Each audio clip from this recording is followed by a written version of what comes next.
Hey guys, I'm S. Dan Wolf, and welcome back to the channel. And we've got some really interesting news coming out of Dollywood via Screamscape. And I have to give a big shout out to Wowman, my buddy Wowman, and Strolling with the Stratton, because as soon as this broke, they're like, hey, S. Dan Wolf, did you see the new guest survey that Dollywood sent out like just maybe a few days ago? And the really interesting thing about this is they are already, like, the paint is still not finished in Wildwood Grove, not even open yet, and they are already thinking about a future expansion. And I think that is great. But one of the things that's really interesting about this is, you know, Wildwood Grove, maybe 6 acres or so, and we know that there is a phase 2 coming to Wildwood Grove, and we think this may have something to do with it. So they're talking about 3 different options here. They're asking season pass holders if they would be interested in a hyper coaster, an indoor coaster, or a spinning coaster, and all of this stuff. You can ask Leanne from Strolling with the Strattons. I have mentioned this forever. She is probably ready to kill me. I have mentioned that Dollywood is severely lacking some type of e-ticket dark ride, or, you know, even an indoor coaster, even an indoor coaster. You know, I was even saying, and, you know, before I knew this survey was even out, go look at my Instagram or my Twitter maybe 6 days ago. And I'm paraphrasing a little bit, but I said something to the effect of, Dollywood, even if they bring in like a Vekoma, Seven Dwarfs Mine Train type coaster experience, you know, where you've got the slower indoor elements, you know, the storytelling, the immersive theming. I said that is what they're lacking. That is what they need. And lo and behold, a few days later, I'm getting an email from Wowman saying, "Hey, dude, go to Screamscape and check out this guest survey." So really interesting stuff, and Dollywood is on an absolute roll right now. And you know, it's kind of like, if you want a more technical video of this, I cannot recommend Taylor from Coaster Studios enough. You know, he really does an absolutely incredible job of breaking down the technicalities of these type of rides, what they would mean for the park. You know, he goes on to say, as far as the price tags go, that these are probably all 3 you would be looking at coming in around the $30 million mark. You know, because like he said, the Time Chaser in Silver Dollar City, $26 million. You know, any of these large, you know, hypercoaster, you know, B&Ms, you're looking at, you know, I would say a minimum of $25 million and up. But, you know, even though, you know, a hyper coaster at Dollywood, could you imagine like a hyper coaster, terrain hugging hyper coaster? People would absolutely lose their minds over something like that. But, you know, it's really interesting stuff. I don't know, as far as the hyper coaster goes, I wouldn't think that Dollywood would put that in a survey if there were certain contractual obligations. Like, you know how sometimes Taylor and those guys talk about, like, okay, Carowinds builds a hyper coaster, and typically within this, a lot of times these parks negotiate in these contracts that, okay, B&M, you can't go to a park 200 miles away or 400 miles away and build this coaster.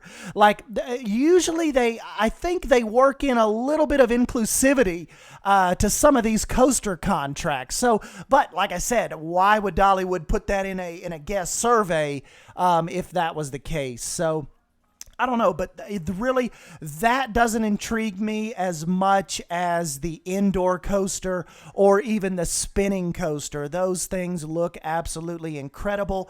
I think they really have the space to do it in that phase 2.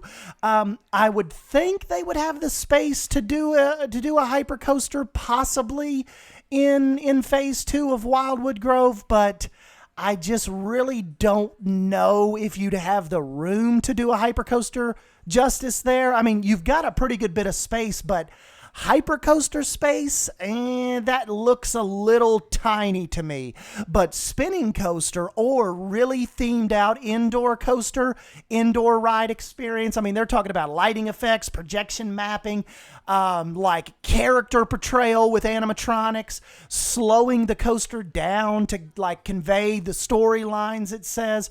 And at the very top, it says multiple elaborate scenes. So, I mean, that is really, really getting me pumped. But any three of these, it's kind of like Taylor said, though, if you're talking about the general public, they view these B&Ms as large, smooth, got lots of airtime. Not necessarily like lightning rod with the, necessarily with like the ejector airtime, very, very intense ride. But the general public, it's kind of like he said, a lot of people's favorite coaster at Dollywood, essentially the last 5 years. A lot of people are going to say Wild Eagle, unless you've got that weird fear of, not having anything underneath your feet. But people love those big, girthy, smooth B&Ms. But I think I think the indoor coaster experience or the spinning coaster experience would complement the park so much better. And, we know that that Dollywood and Silver Dollar City, being sister parks, they feed off each other a lot. They don't necessarily like ride for ride copy each other nowadays, but they conception to conception follow each other. So I could definitely see us getting a spinning coaster, but it would have an entirely different, pun intended, spin to it than the one that they have in Silver Dollar City. So I just think that we're living in very, very interesting times as far as Dollywood goes, and I was floored when I saw that they were sending out these guest surveys like this. I told Wow Man and I told Leanne, I'm like, why didn't I get one? But so we will just have to wait and see. Another thing that Taylor said is a lot of times when they send these things out, you're still probably talking 2 or 3 years away.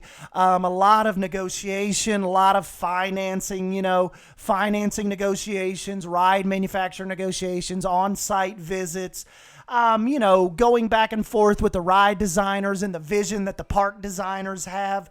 You're not talking something that'll be like ready for summer of 2020. But really, I think it is on the horizon. I hope, maybe by next year we might get some inkling of what it could be. A lot of exciting stuff coming out of Dollywood, guys. Very, very, very, very exciting to be a part of that park, be a pass holder, get to go down there and cover that for you guys. I'm kind of waiting on the media event to see if they let us come back down there one more time when Wildwood Grove is officially open. I don't know, when I was down there a few weeks ago, tramping around through the mud, I don't know if that was the last official media event. You would think they would have maybe one more when the concrete's down and the rides are running and testing and everything as far as the theming and stuff is like ready to go for the pass holders and the general public. You would think the news crews and all that stuff would kind of go down there maybe one more time. But I don't know. We'll just kind of have to wait and see. But a lot of exciting stuff is going down. And, we're quickly approaching the summer months. So, anyways, guys, I'll go ahead and jump on out of here. Let me know your comments down below on what you think about these 3 options from this guest survey. And I'll also, like I said, Taylor makes guys like me look like an absolute idiot when it comes to the details of these coasters. So I'll link his video down below of what he put out a couple days ago, and definitely go to check that out and listen to some of his points and just some of his theories about this stuff and kind of what's going on with it. And just like I said, subscribe to come back and keep up with some of this Dollywood news. And don't forget to smash that like button if you end up enjoying this video, and help this video gain some traction and momentum by commenting for me. And yeah, guys, I'm S. Dan Wolf, and I will catch you in the next video. Thank you. See you guys.